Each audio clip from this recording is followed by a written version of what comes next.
Hey there, it's Kristen. And before we dive into today's episode, I have a tiny favor to ask.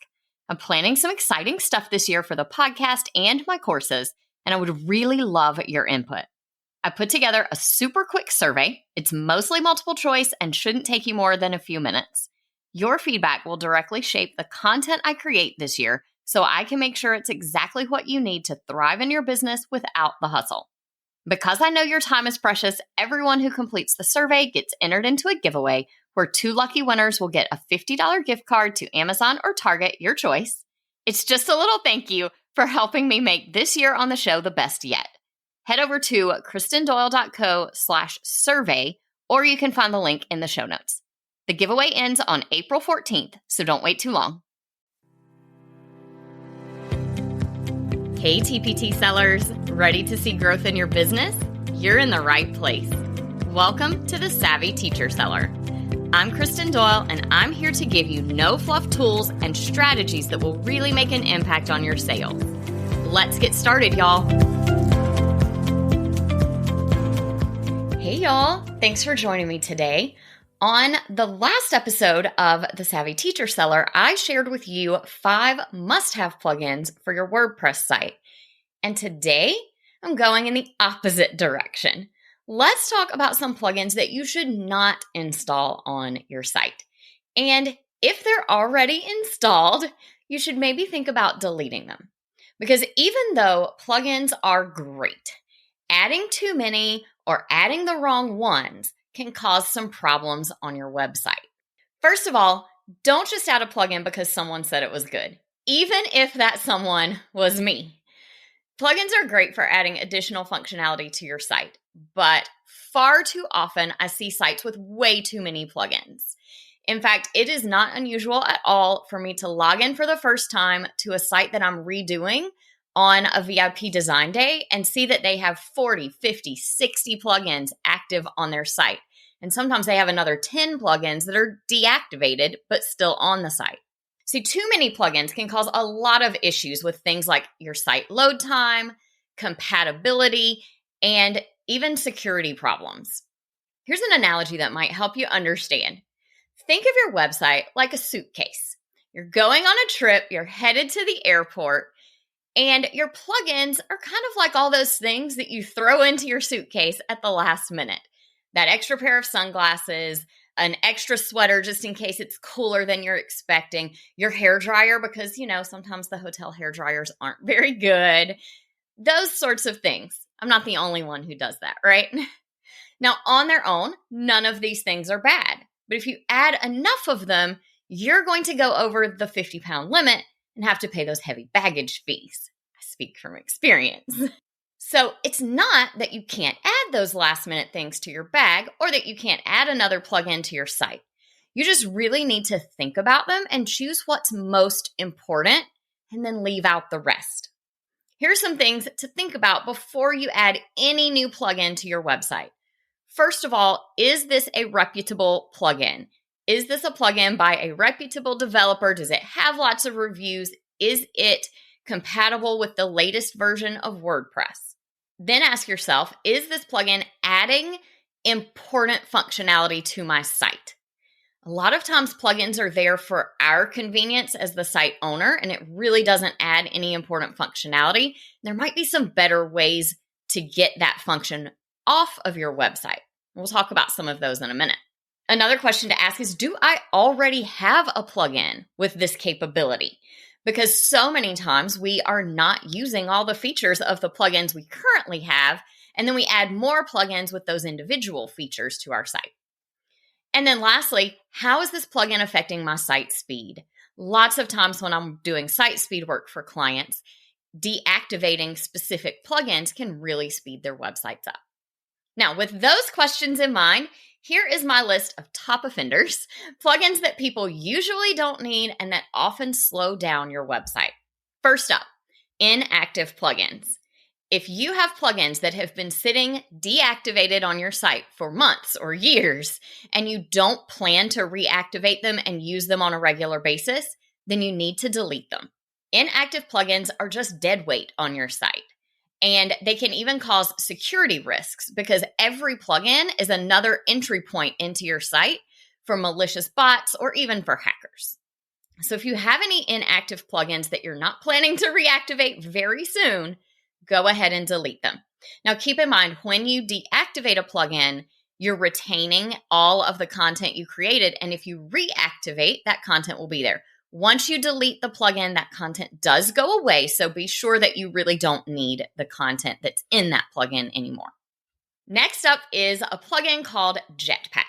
This is a very popular plugin. In fact, if you are hosting your site directly on WordPress.com instead of a self-hosted site, they actually require you to leave this plugin installed. But every site that I have taken Jetpack off of has run faster as a result, even if that's the only change that I've made.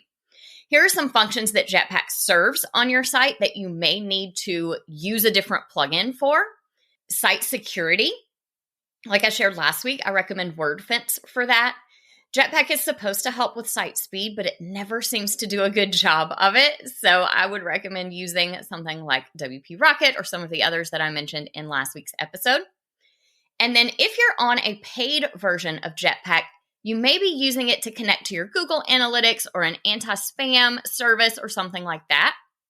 So you would just need to connect to those services in a different way if you're no longer using Jetpack. Next up, speaking of Google Analytics, you do not need a plugin to install Google Analytics.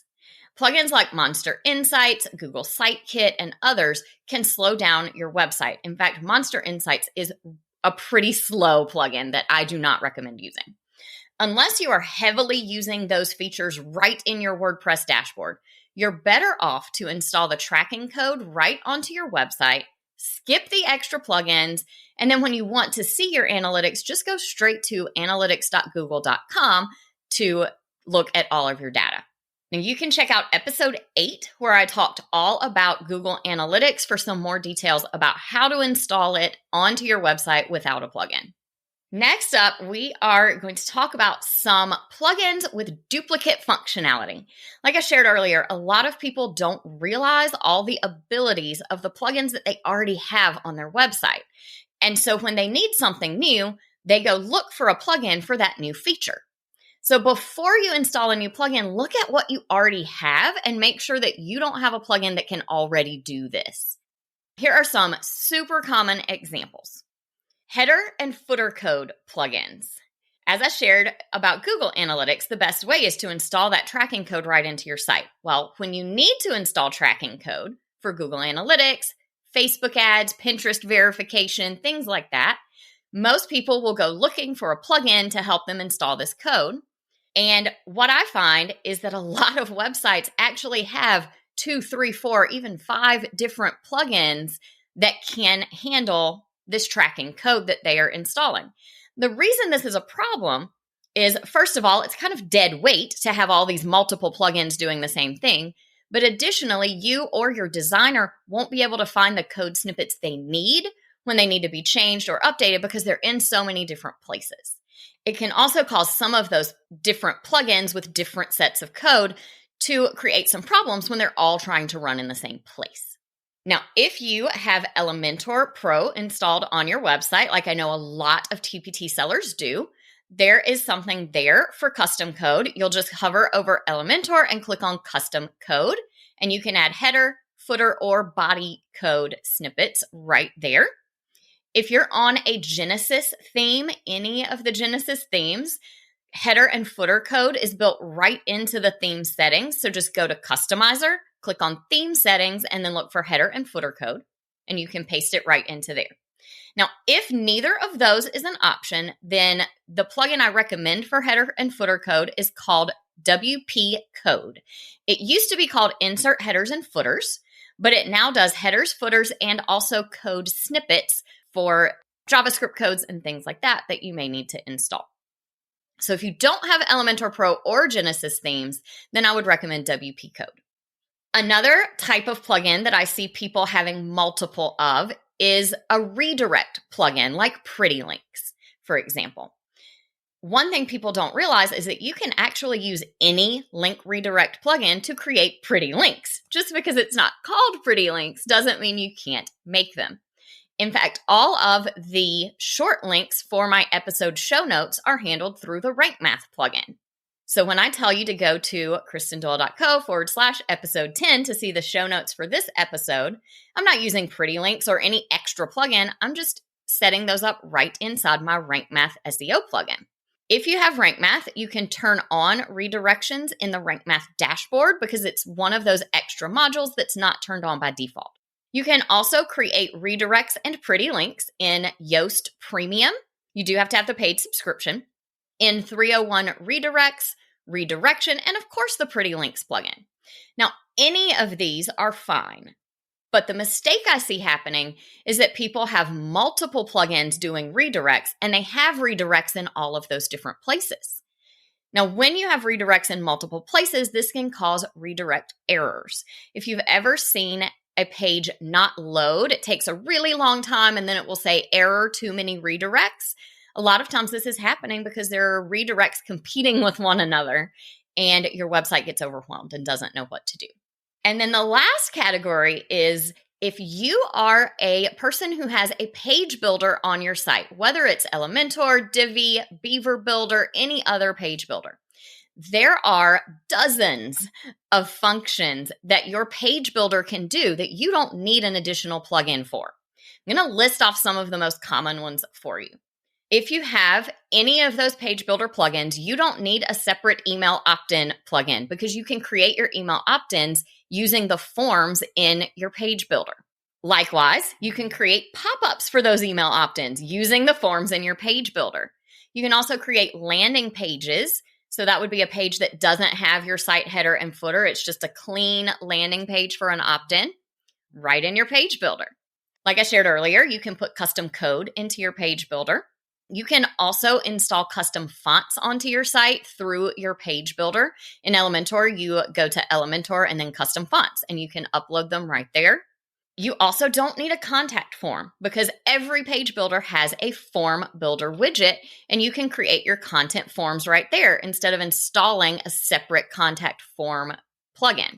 You can also create sliders to put on pages, even pages that weren't built with the page builder. You can create shop widgets and any other number of widgets. So if you want to add any kind of extra widget functionality to your site, check your page builder first to see if you can do that right in the page builder that you already have installed. So that is your list of plugins you probably shouldn't have on your WordPress site. Today's action step is to log into your website, go to your plugins list, and see if you have any plugins that you should get rid of. Now, don't just delete them right away because, like I said, you might lose functionality and you'll lose the content that was in there. Instead, make a plan to move any important content or code snippets over to consolidate them into the plugins that you're already using, and then deactivate and delete those that you no longer need. Thank you so much for listening to this episode of The Savvy Teacher Seller. Once you check out your plugins and make a plan for cleaning them up, send me a DM on Instagram at kristendoyle.co and let me know how many plugins you're able to get rid of. I can't wait to hear. Talk to you next time. I hope you enjoyed today's episode. If you did, please share it with another teacher seller who would also find it helpful. For more resources on growing your TPT business, head to kristendoyle.co/TPT. Talk to you soon.